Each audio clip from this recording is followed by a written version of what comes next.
A reading from the book of Numbers. The sons of Israel began to wail.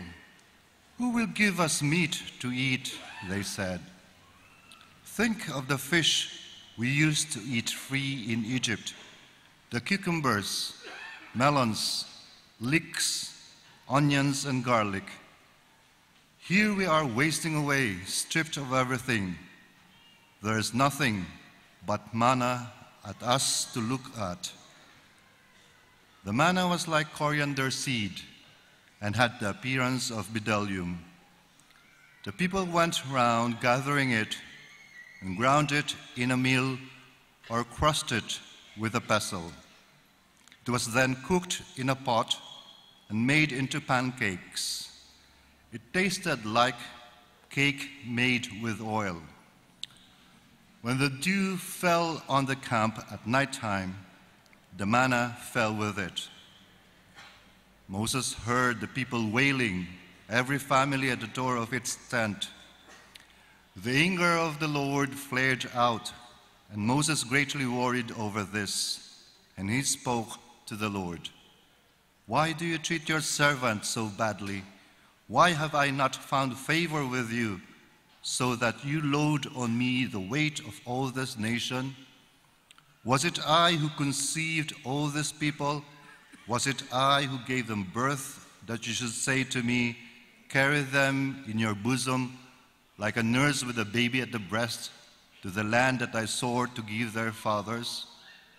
Where am I to find meat to give to all these people when they come worrying me so tearfully and say, 'Give us meat to eat'? I am not able to carry this nation by myself alone. The weight is too much for me. If this is how you want to deal with me, I would rather you killed me. If only I had found favor in your eyes and not lived to see such misery as this." This is the word of the Lord.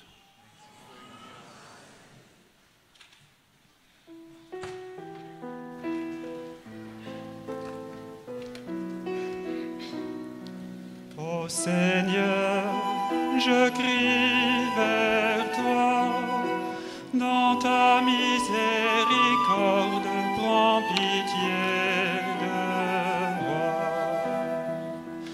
Ô Seigneur, je crie vers toi, dans ta miséricorde, prends pitié de moi. Mon peuple n'a pas écouté ma voix, Israël n'a pas voulu de moi. Je l'ai livré à son cœur endurci, qu'il aille et suive ses vues. Ô Seigneur, je crie vers toi, dans ta miséricorde, prends pitié de moi. Ah, si mon peuple m'écoutait, Israël, s'il allait sur mes chemins, aussitôt j'humilierais ses ennemis, contre ses oppresseurs je tournerai ma main. Ô Seigneur, je crie vers toi, dans ta miséricorde, prends pitié de moi. Mes adversaires s'abaisseraient devant lui, tel serait leur sort à jamais. Je le nourrirai de la fleur du froment, je le rassasierai avec le miel du rocher. Ô Seigneur, je crie vers toi, dans ta miséricorde, prends pitié de moi.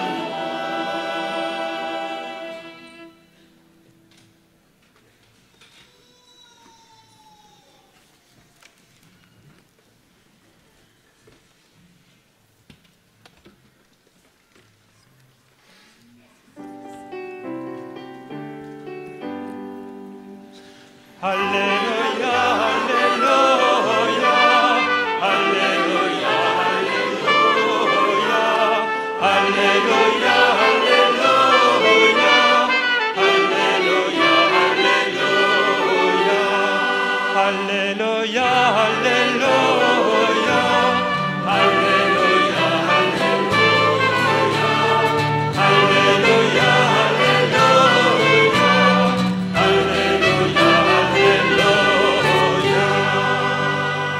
L'homme ne vit pas seulement de pain, mais de toute parole qui sort de la bouche de Dieu.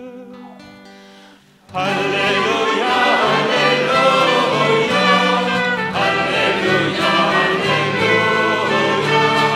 Alléluia, Alléluia, Alléluia.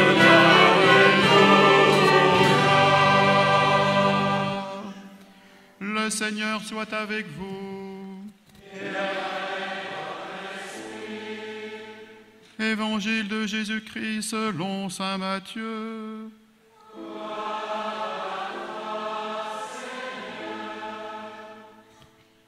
En ce temps-là, quand Jésus apprit la mort de Jean le Baptiste, il se retira et partit en barque pour un endroit désert à l'écart. Les foules l'apprirent et, quittant leur ville, elles suivirent à pied. En débarquant, il vit une grande foule de gens. Il fut saisi de compassion envers eux et guérit leurs malades. Le soir venu, les disciples s'approchèrent et lui dirent : « L'endroit est désert et l'heure est déjà avancée.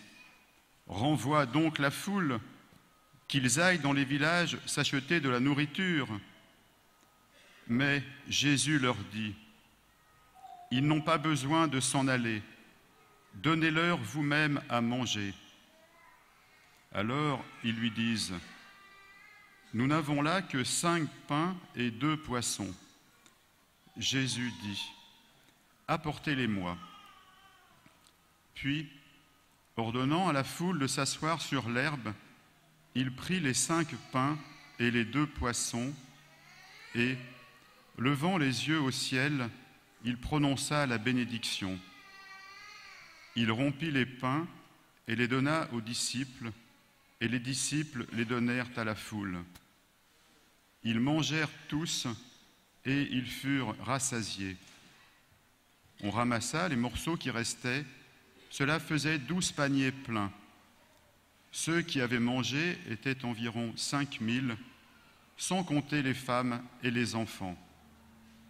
Acclamons la parole de Dieu. Louange à toi, Seigneur Jésus.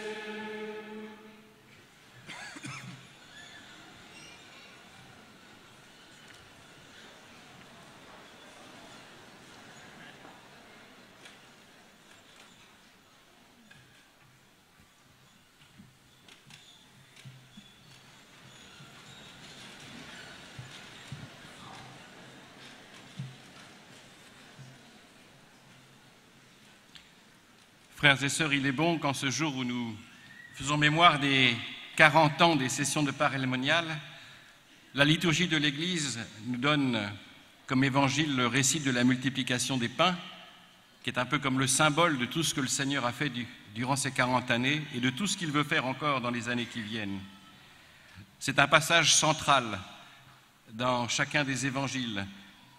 Il nous est dit que Matthieu précise que Jésus part à l'écart, dans un endroit désert. Il se trouve subitement entouré d'une foule immense de personnes venues le voir, le rencontrer, l'écouter.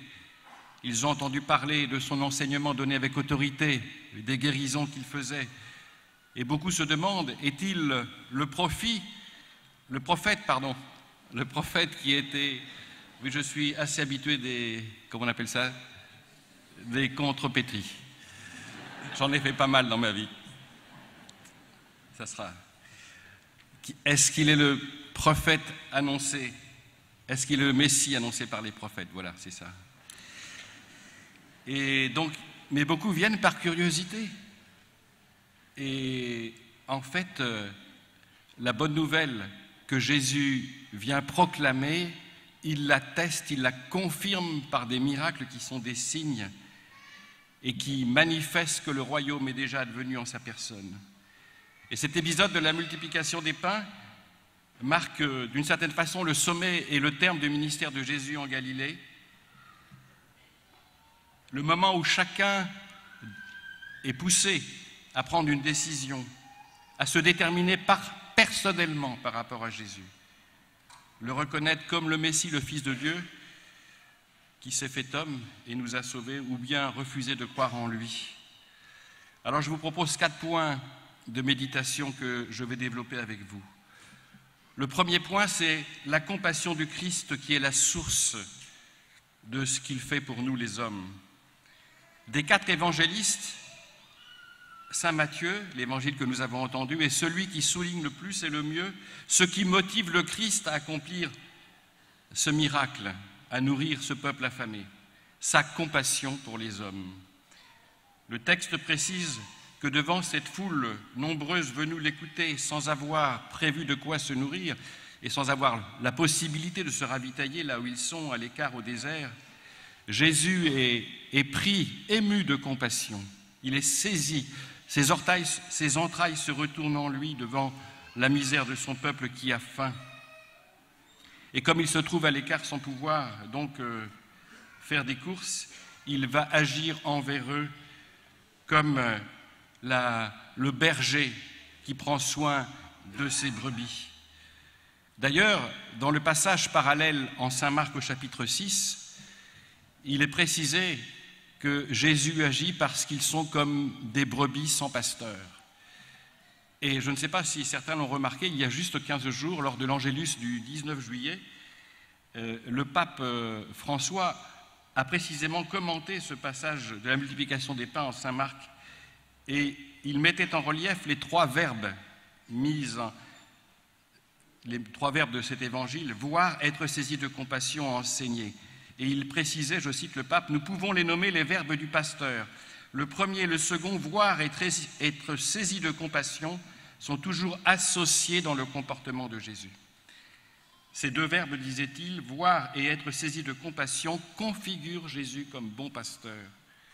De même, sa compassion n'est pas seulement un sentiment humain, mais elle est l'émotion du Messie qui est la tendresse de Dieu qui s'est faite chair. » Le pape ajoutait, « Et de cette compassion naît le désir de Jésus de nourrir la foule avec le pain de sa parole, c'est-à-dire d'enseigner la parole de Dieu aux foules. » Oui, frères et sœurs, c'est bien la compassion de Jésus qui est la source de sa mission et en particulier du miracle qu'il accomplit pour nourrir la foule. Mais en multipliant les pains, il manifeste aussi à tous qu'il n'est pas un simple thaumaturge. Il manifeste sa divinité, qu'il a le pouvoir sur la création.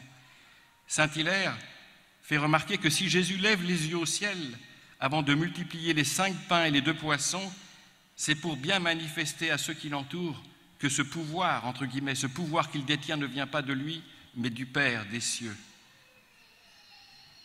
Deuxième point que je voudrais aborder avec vous, Dieu donne en surabondance à partir du peu que nous lui donnons. Dans cet évangile, Jésus provoque ses apôtres, les incite à la foi en leur donnant cet ordre, « Donnez-leur vous-même à manger ». Il sait qu'ils ne pourront pas. Et d'une certaine façon, cette parole fait écho à celle du passage des Nombres qui était lu en anglais tout à l'heure, lorsque Moïse, déprimé devant la rébellion du peuple qui rouspète parce qu'ils ont tous les jours la manne à manger, dit au Seigneur, donne-leur de la viande à manger. Moïse interpelle Dieu parce que le peuple est ingrat. Il regrette le moment où, en esclavage, en Égypte, il avait de quoi à manger. Et pourtant, dans sa miséricorde, Dieu lui a donné chaque jour cette nourriture qui est un don du ciel, la manne, une nourriture périssable dont on ne peut pas faire de réserve. Et le psaume que nous avons entendu exprime cette plainte de Dieu parce que son peuple ne l'écoute pas et ne se laisse pas conduire docilement par lui. Et dans le psaume, Dieu dit « Je le nourrirai, je le rassasierai ». Non seulement Jésus va nourrir cette foule, mais il va la nourrir jusqu'à la satiété. Une foule de 5000 personnes sans compter les femmes et les enfants. C'est une vraie session de parémonial. Mais après le repas, il reste une grande quantité de nourriture. Il nous est dit 12 paniers. Dans la Bible, on sait que c'est le nombre de la plénitude qui nous fait penser aux 12 tribus d'Israël, aux 12 apôtres. Non seulement Dieu donne, mais il donne en surabondance, avec largesse. Notre Dieu n'a pas un cœur étriqué, mais large. Il donne sans compter, au-delà de ce dont nous avons besoin. La surabondance qui s'exprime dans ce récit est le signe des temps messianiques à venir et du festin des noces de l'agneau. Alors certes, les apôtres ont dû être déconcertés lorsque ils ont apporté à Jésus les 5 pains et les 2 poissons. Comment nourrir une foule avec si peu de choses? Comme eux, aujourd'hui, le Christ nous invite à la fois à croire qu'à partir du peu que nous lui apportons, il peut faire grand. Oui, rien n'est impossible à Dieu.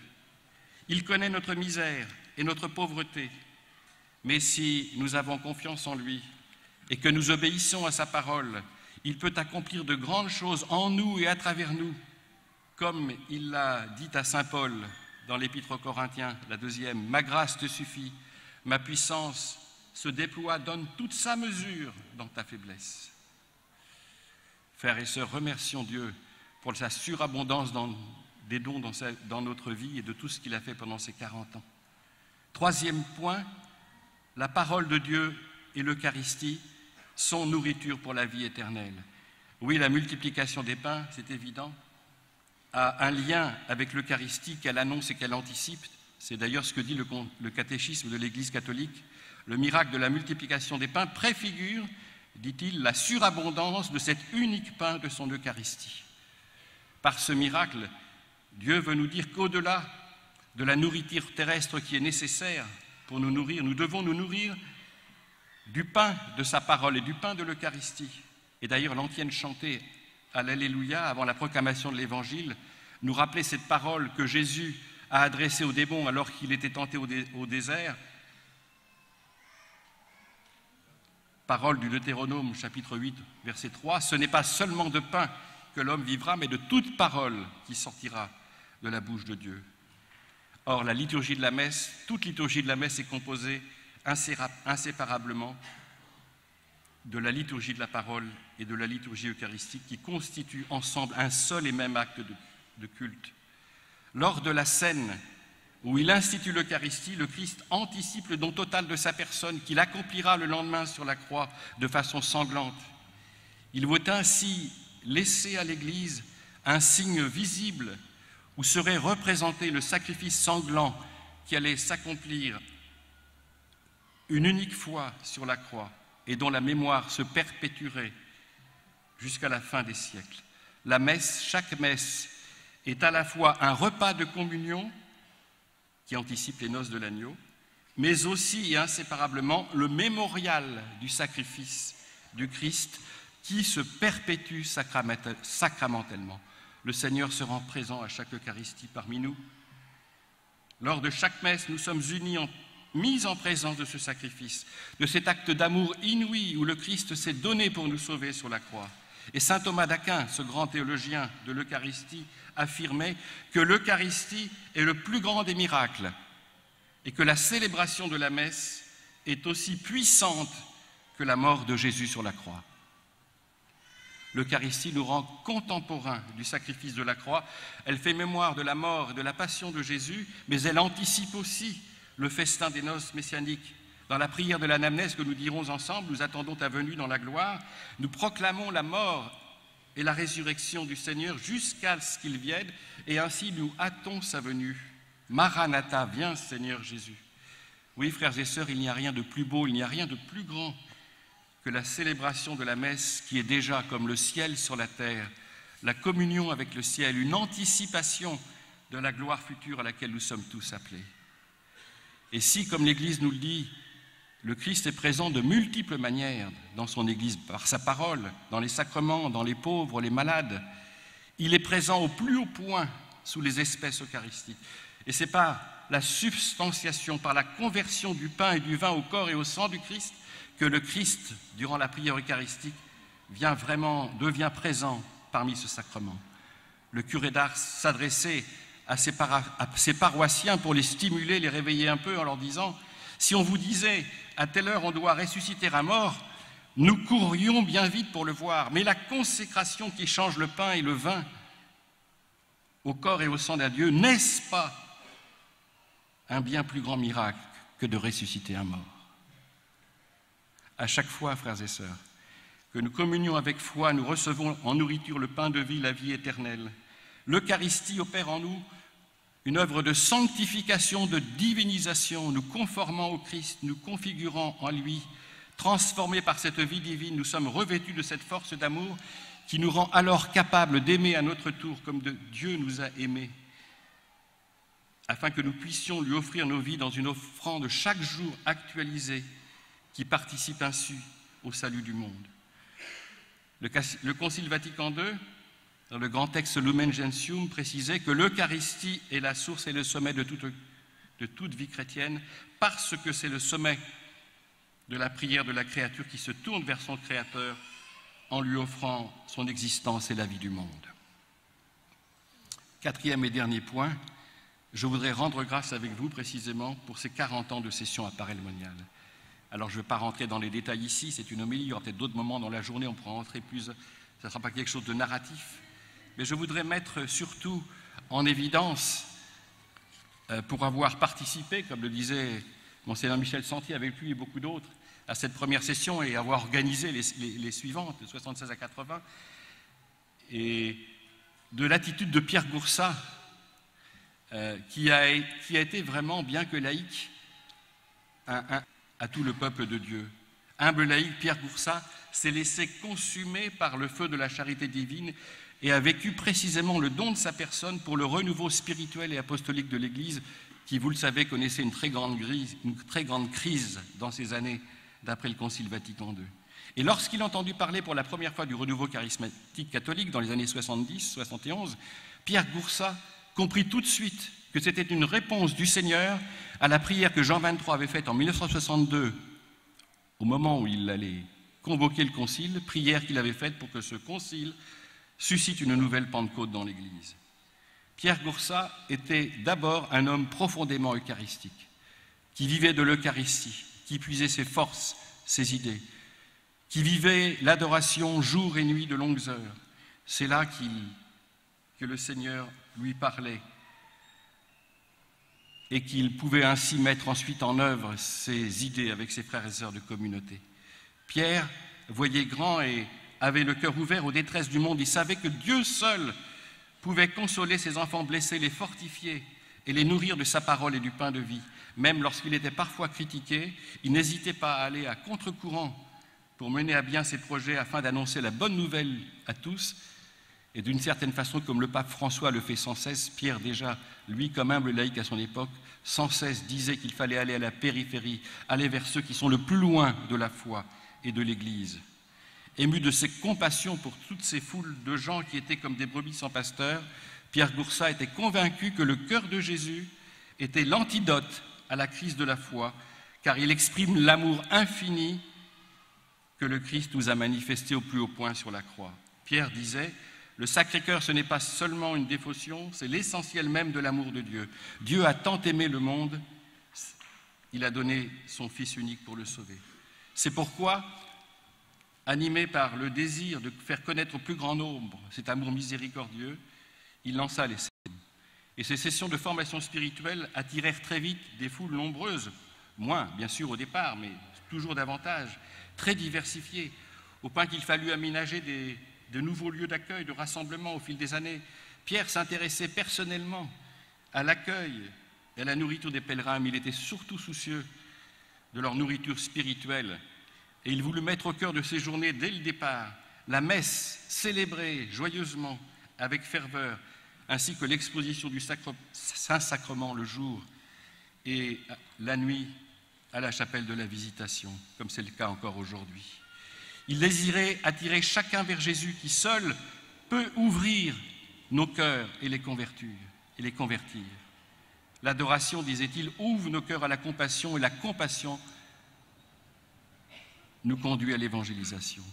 Pierre Goursat désirait que tous se plongent dans cette fournaise ardente de charité qu'est le Sacré-Cœur pour se laisser embraser par ce brasier ardent qui se communique à nous, par cette fournaise ardente de charité. L'Eucharistie, comme cela a été rappelé, est par nature, par essence, une action de grâce et une louange au Père par laquelle l'Église exprime sa reconnaissance à Dieu pour tous ses bienfaits, pour tout ce qu'il a accompli par la création, la rédemption et la sanctification, nous dit le catéchisme de l'Église catholique.